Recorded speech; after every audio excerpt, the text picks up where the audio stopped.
Bertemu kembali. Saya masih lagi mahu membawa perbincangan niaga awani pada jam ini melihat kepada impak harga minyak yang tinggi dan juga harga komoditi pada ketika ini juga melonjak disebabkan oleh ketegangan geopolitik dan juga sekatan ekonomi dilaksanakan pada peringkat antarabangsa dan kesannya kepada rantau ini sudah pasti kesannya ada.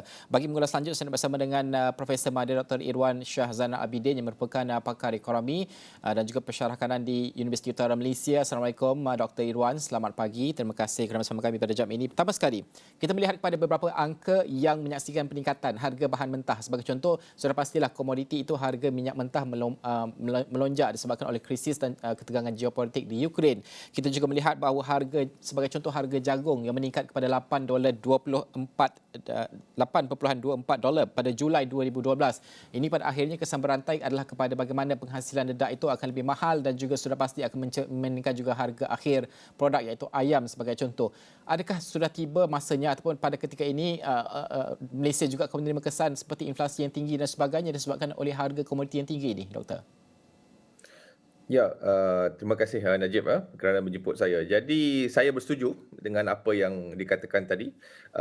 Kita sudah pun melihat kesan akibat daripada krisis Rusia Ukraine yang sebenarnya sekarang ni masih lagi sedang berlangsung dan kita masih lagi belum dapat melihat kesan sepenuhnya. Kita kata sekarang ni pelbagai strategi ataupun kita kata beberapa counter measure yang dilakukan dan juga kemungkinan seperti pelaksanaan embargo minyak yang mungkin akan menjejaskan lagi keadaan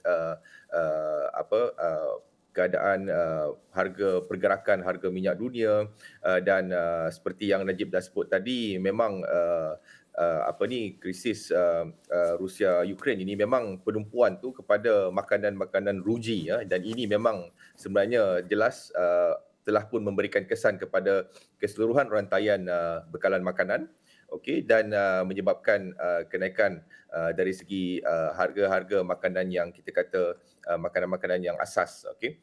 Jadi sememangnya ini yang bagi saya perlu dipantau lah oleh kerajaan dengan lebih dekat lagi kerana bagi saya kita perlu melihat keadaan ini.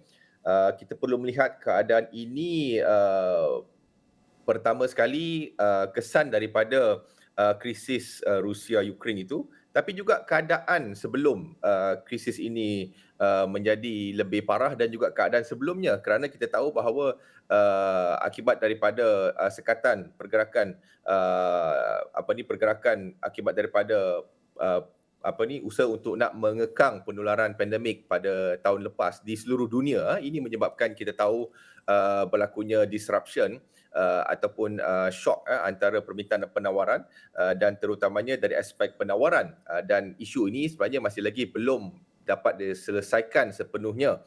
Jadi dengan adanya keadaan yang berlaku krisis geopolitik ini, memang dia akan memberikan satu kekangan dari segi apakah tools yang boleh digunakan lagi pada ketika ini kerana kita tahu bahawa sekarang ini apa yang kita nampak berlakunya satu bentuk tolakan kos yang agak tinggi dan juga kita lihat apa yang berlaku sekarang di dunia, apa yang dipanggil sebagai satu bentuk tightening cycle. Maksud dia negara-negara dunia pun juga telah pun mengurangkan dari segi penerusan dari segi penerusan bantuan-bantuan fiskal dan juga kadar dasar monetary yang dijangka akan melakukan satu tightening ataupun kita katakan peningkatan di dalam kadar bunga terutamanya di negara-negara maju.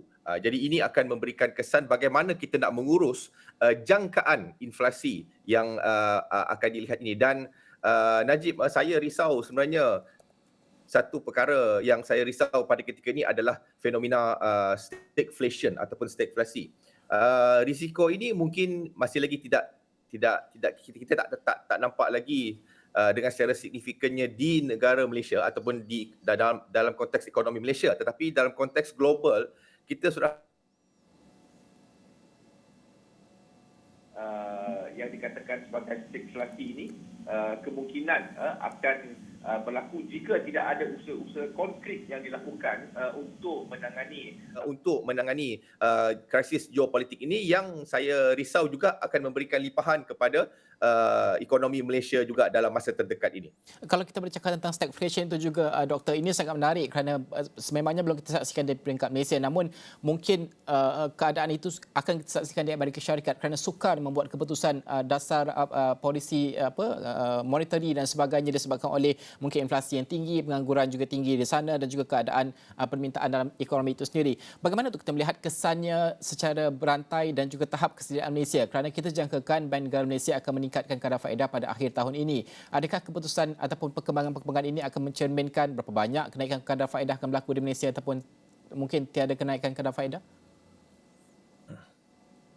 Ya, dia akan memberi kesan dari segi keputusan dasar monetary itulah. Namun begitu, selain daripada dasar monetary, saya juga lihat kerajaan boleh dan sekarang saya fikir pun kerajaan telah melakukan beberapa perkara daripada perspektif dasar fizikal. Contohnya kerajaan juga ada menetapkan kawalan harga, pemberian subsidi dan juga bantuan kewangan. Tapi sebab itulah saya katakan persoalan dia, apa yang kita lihat ini adalah yang berbentuk apa dipanggil sebagai stopgap measure lah. Ini temporary dan secara yang ad hoc. Bagi saya, apa yang penting kita perlu melihat dan merangka satu dasar yang kita katakan lebih menyeluruh dan juga sustainable lah. Jadi kita tidak mahu keadaan seperti ini jika contohnya krisis geopolitik itu berlanjutan, kita tidak mahu lagi keadaan yang mana kita masih lagi bergantung dengan dasar-dasar yang berbentuk secara yang bagi saya jangka pendek ini. Kita perlu ada satu perancangan yang berbentuk secara memikirkan dan cuba untuk melaksanakan contohnya dasar seperti yang berbentuk distributif by design. Contohnya memperkenalkan universal social protection, universal basic income. Jadi ini saya fikir lebih bermanfaat dalam jangka masa panjang. Dr. Irwan, berbaki 2 minit lagi. Mungkin kalau kita bercakap soal harga minyak yang tinggi ini, kesannya kita melihat kebaikan kepada Malaysia kerana wang itu akan masuk lebih banyak kepada Malaysia kerana kita net exporter. Namun dari segi subsidi yang ditawarkan kerajaan pada harga $65 setung pun, 8 bilion ringgit diperuntukkan. Kali ini cabaran untuk kerajaan dalam isu subsidi untuk harga minyak mungkin. Ya, sebab dia adalah satu bentuk double edged sword lah benda ni. Jadi saya fikir dia bergantung kepada pergerakan harga minyak tu. Jika dia melebihi lebih daripada mungkin 130 satu tong, jadi saya fikir kesannya lebih kepada perbelanjaan, apa kehilangan daripada sumber hasil kita.